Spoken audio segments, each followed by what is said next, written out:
Trevor Jones, bringing you the national and international news. The situation across the nation is deteriorating rapidly. Large sections of the country are with no running water.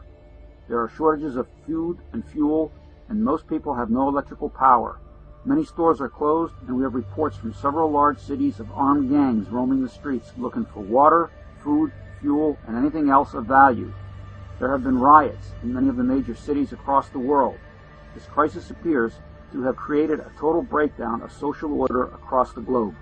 How did all of this happen? How did we get to the point of total collapse of order across all of the major nations on this planet? Let me walk you through our sad story and unraveling of life as we knew it.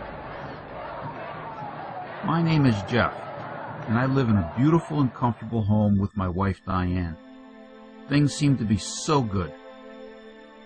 We truly lived a good life. We had a beautiful backyard. We both had good jobs. We bought late model cars, ate out regularly, traveled regularly, and took tropical vacations almost every year. This was a time of great abundance and happiness, and we were so caught up with this life that we were blissfully unaware of the pressures that were building in the U.S. and world economies.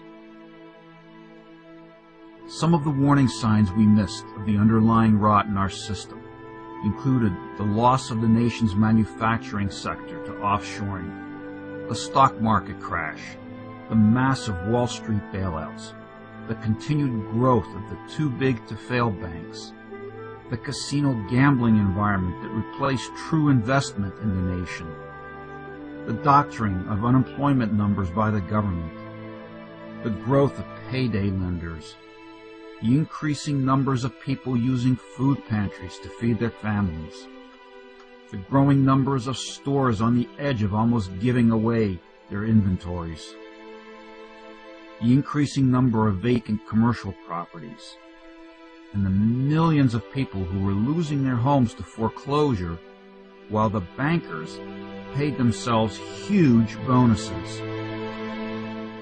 The obvious corruption of our politicians by corporate campaign spending, the decline of our inner cities, the bleeding of our economy through endless wars, the consistent trade deficits brought on by our profligate use of imported oil, the growth of our prison population until we had more prisoners than any other nation on the planet, the rapid growth of the homeless. During this time, we had the most massive redistribution of wealth from the middle classes to the rich. Our public schools were deteriorating, while the wealthy lived in their gated communities and sent their children to elite private schools. How could I have missed so many warning signs? These symptoms were there in plain sight for all to see, yet collectively we all continued living an illusion that the current system was sustainable and that our government had solved economic problems and that things would get better. Should we be surprised that our friends and neighbors lost their jobs while we actively seek to buy the cheapest foreign-made products rather than those made in the USA? Well, reality finally hit home. While driving home from work, I stopped to get gas for the car. It seemed like the line was moving unusually slowly. It turns out that the gas station was no longer accepting credit cards and would only sell gas for cash. I tried another station, but it was not selling any gas. As I continued on my way home, I noticed that even another gas station was closed. When I got home, a telephone call came in from my sister and told my wife Diane to look on the news. The channels were all carrying only one story on how the dollar was collapsing on the world markets and all financial transactions had come to a standstill. Apparently, a sovereign debt crisis caused by several countries created the panic which had spread to the United States. And then to compound this problem, thousands of billions in derivatives held by the four largest banks in the U.S. failed because there was simply too much money for any counterparty to pay out. The price of gold was increasing steadily. How could I have ever believed that our nation could pay off $12,000 billion in debt? This amount of money simply boggles my mind now.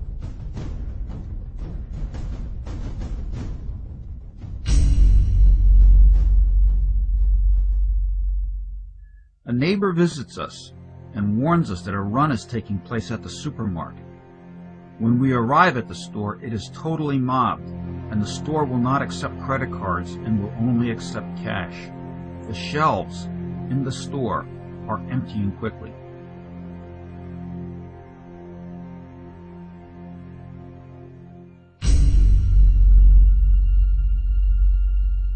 The news tells us that some banks are closed. Others have withdrawal limits of $200. There are increasing food and fuel shortages. Many stores have now closed, and those that are open are out of canned goods, batteries, fuel, and other staples. The stock market has been in free fall for 3 full days, and it was closed early today to provide some breathing room. Gun stores are reporting huge sales and are almost out of ammunition and firearms. Some gun stores are no longer accepting cash and will only accept gold or silver for payment. I am starting to get really worried that things are unraveling far too quickly.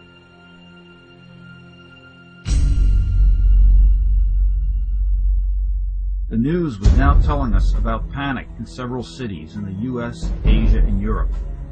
The stock market continues to drop and is closed again today after only 1 hour of trading.